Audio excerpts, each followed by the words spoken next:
Mheshimiwa Mwenyekiti wa kamati ya ujenzi wa msikiti huu pamoja na viongozi wote, viongozi wangu wa chama, wakina mama wenzangu, lakini na vijana watoto wetu, mimi awali ya yote napenda kuchukua nafasi hii kumshukuru Mwenyezi Mungu kwa kunirudisha tena Malinyi kwa mara nyingine, lakini pia kuja kutembelea msikiti wa kata ya Mtimbira.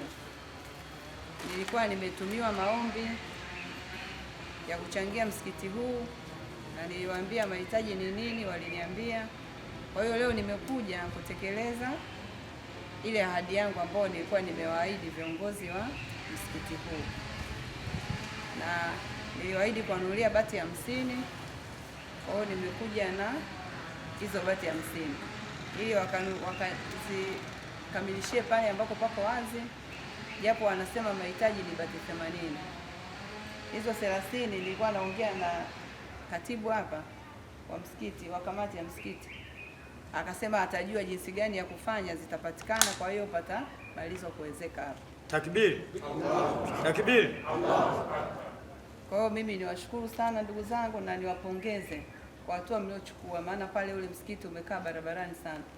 Hata mkiwa mnaswali pale muda mwingi, magari, maoni ya pikipiki, nini, vurugu mechi, tafrani yani. Kwa hiyo huku kumejificha, kuko sehemu nzuri na mmejitahidi, msikiti mmejenga mkubwa na ni wa kisasa. Kwa hiyo mimi niwapongeze sana, kwanza kwa kufikiria kujenga huu msikiti kutoka kule mlipo, lakini pia na kuendelea kupambana mpaka leo umefika katika hatua hii. Mimi nawapongeza sana sana sana, lakini na ukikamilika na mimi nitanunua vile vitabu vile vya kuswalia vile na mikeka nitakuja kuchangia tena. Takbir! Sio kama hapa ndio nitakuwa nimeishia, hapana. Tutakuwa tunaambizana hapa na pale, nitaleta na mimi ile mikeka ya kuswalia ile mikubwa pamoja na vile vitabu vile vya kuswalia vile.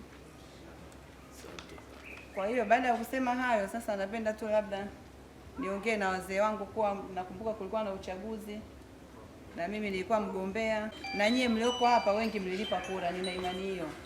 Kwa hiyo nitumie nafasi hii pia kuwashukuru sana sana kwa upendo wenu, kwa kuniona nafaa kuiongoza wilaya ya Malinyi, na mimi nasema ninafaa na sitawaangusha. Niko bega kwa bega na wananchi wa Malinyi na viongozi wa dini zote za Malinyi.